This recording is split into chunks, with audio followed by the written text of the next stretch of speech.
Getting a few early touches when your preparation has been far from perfect, but that'll settle the nerves. Ebert got up. Motlop, who's been out of form. Dixon tried to burst clear. Robbie Gray got his arms free. Ollie Wines had a horrible game last week to Power Pepper, to Westhoff. Hands it off to Burton from 48. First blood to Port. Happening off the ball. Powell Pepper, what a great opportunity for him to come in as a late replacement. He's had a couple of early touches, involved again then. And we know Ryan Burton, he's a beautiful kick of the footy. And that's just a chip from 50 metres. Made it look easy. The perfect start for Port Adelaide. Cutting forward and trying to push up the ground a little bit, get involved in the midfield. Darcy Byrne-Jones is his direct opponent. And he just got a touch then. Hartlett heads to full forward. Tough ball to mark. Howell got a hand on it. Butters nearly crumbs it. Towed off the deck. Ebert.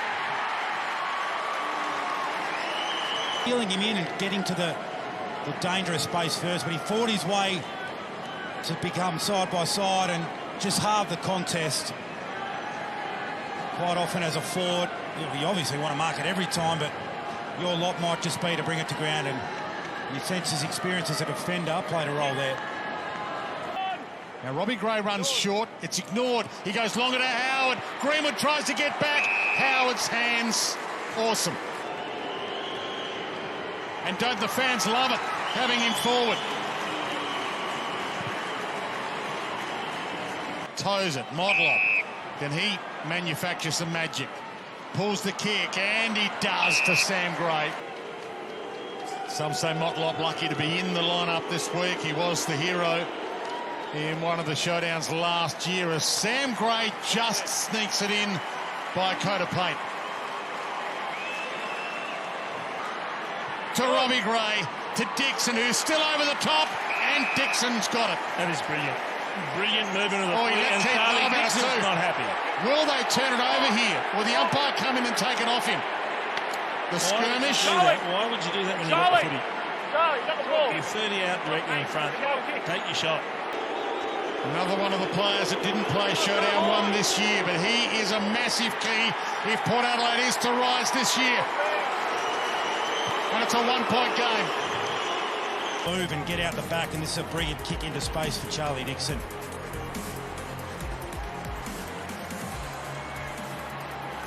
So they've taken it away from them at the beginning of this quarter, Adelaide, but you can just see there the damaging top.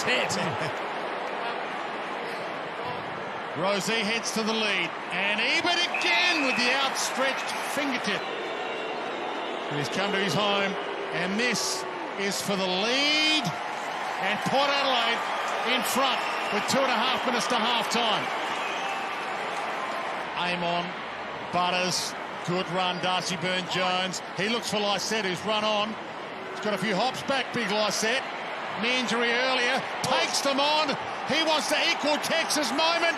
Yes, that just happened. How big was that? And he is just working his opponent here, running into open space now. He turns like the Queen Mary, but he thinks, I've just got enough gas to get past Riley O'Brien, and then the finish was exquisite. Exquisite stuff.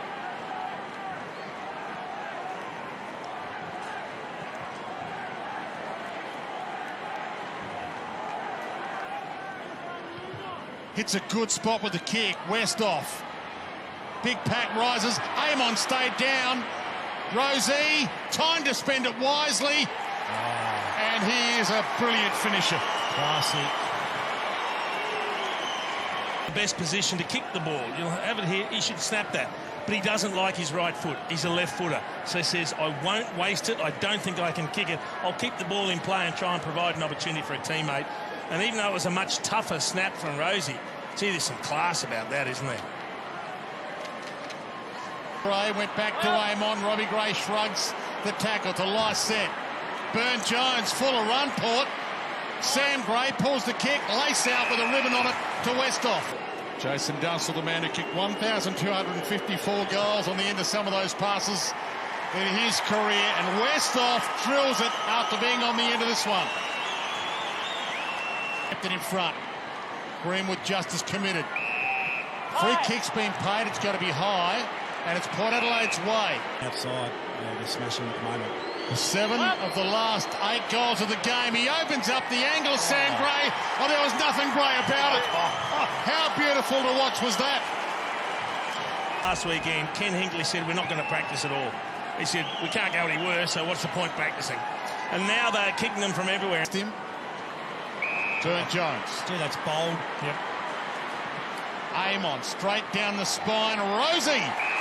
They just use the corridor. Stack and Sam Walsh being the leaders for the NAB Rising Star this year, but Connor Rosie is putting together one hell of a first season. Heads to Ebert. Precision pass again. Ebert's got Howard over the top. He couldn't get on the boot quick enough. He mongrels it to him. The chaos ball might work. Wines. Howard, the wild beauty of it. 6 in a row. So Motlop just checked off the ball there by, was it Braden Smith? Didn't look to be that much. Too much in it, no.